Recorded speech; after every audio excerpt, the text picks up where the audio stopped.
What's up, comic and pop culture fans? This is James with Mid-Hunter Comics, and today we're going to talk about the second best swamp-related creature of all time, Man-Thing. He's a little confusing. It's in magazines. It's in various different titles. What are those keys that you want to look out for? Well, I just bought a collection of a 90% completed Man-Thing key run. So I'm going to show you the order that you want to collect Man-Thing in and all the books that you want if you're going to be a die-hard Man-Thing collector. We're going to start with the one that's the least affordable. This is the big boy.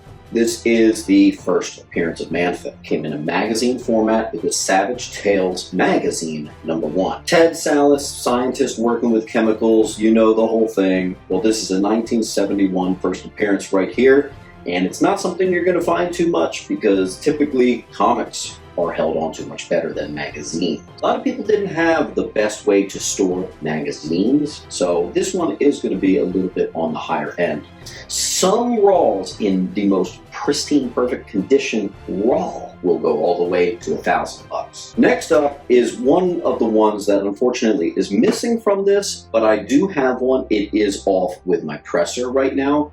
It's Astonishing Tales #12. It's the first Man-Thing in an actual comic book. We would call it the second technical appearance of Man-Thing. It's also the origin of Man-Thing, and unrelated to Man-Thing, it's the first cover appearance of Bobby Morse. It is a very expensive book. If you get your hands on that one, you're a bit lucky. I also tend to have found that that is a run that wasn't collected as much. Moving on, after issue 12 was issue 13. This is actually the first cover appearance of Man-Thing. So this is the one where you're going to see him on the cover for the very first time, and it is a gorgeous looking one at that. This is actually a brand new copy. I have a different one that's out with my presser right now. I've got high hopes for it. And Man-Thing at this point didn't have his own title. It was actually the Fear series, or what we would call Adventure into Fear, as it was later retitled, with issue 10, which is the start of Man-Thing's own series, even though it wasn't technically Man-Thing. This is the first headlining title. This particular copy is actually signed, which makes it especially awesome.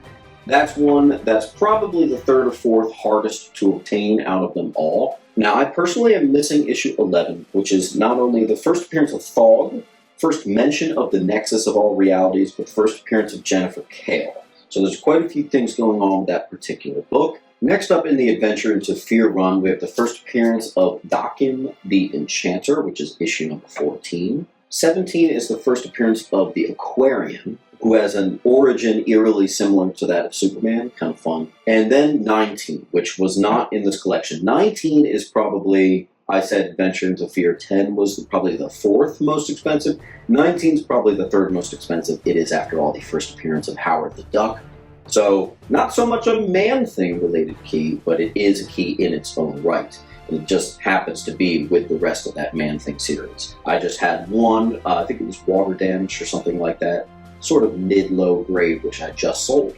But before we even got to 14, 17, and 19, there's another magazine that you should know about. It's Monsters Unleashed #3. It's the origin of Man-Thing, and it does reprint Savage Tales #1. Chronologically, after that magazine, the next key was actually Marvel 2-in-1. This is the first issue of Marvel 2-in-1, and it's notable for Man-Thing on the cover fighting against the Thing. It's actually a team-up issue, which is really cool. And then finally it happened. He got his own title that wasn't connected to the Adventure into Fear series. His own name and everything. We have Man-Thing #1. It's his first solo book. It's also the second appearance of Howard the Duck. The next key would probably be giant size Man-Thing. Now that is from the Man-Thing run, it's just the giant size equivalent of that.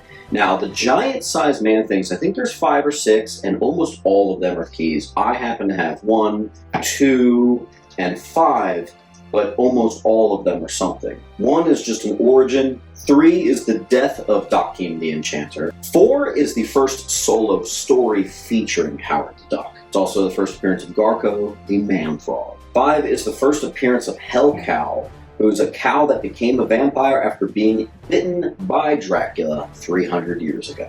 In the Man-Thing run, #3 is also a key. First appearance of the Fool Killer, which is a serial killer.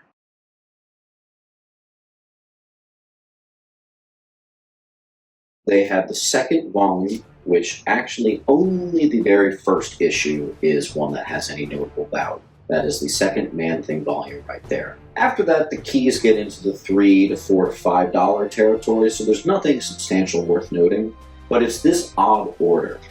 Starts with a magazine, goes to Astonishing Tales, hops over to Adventure into Fear, gets into Man-Thing, has a couple team-up issues and giant-sized keys in there, and then ends with its own runs. It's a lot of fun to dive into more oddball characters like this, Bronze Age cool characters. This has been a lot of fun. I hope you guys had some enjoyment out of this, and I hope this video helps. In the meantime, I will see you at the next video, and keep on hunting.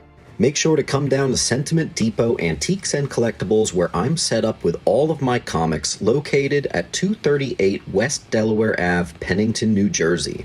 Open every day except for Monday and Tuesday. Enjoy 10% off from Wednesday to Friday. See you there.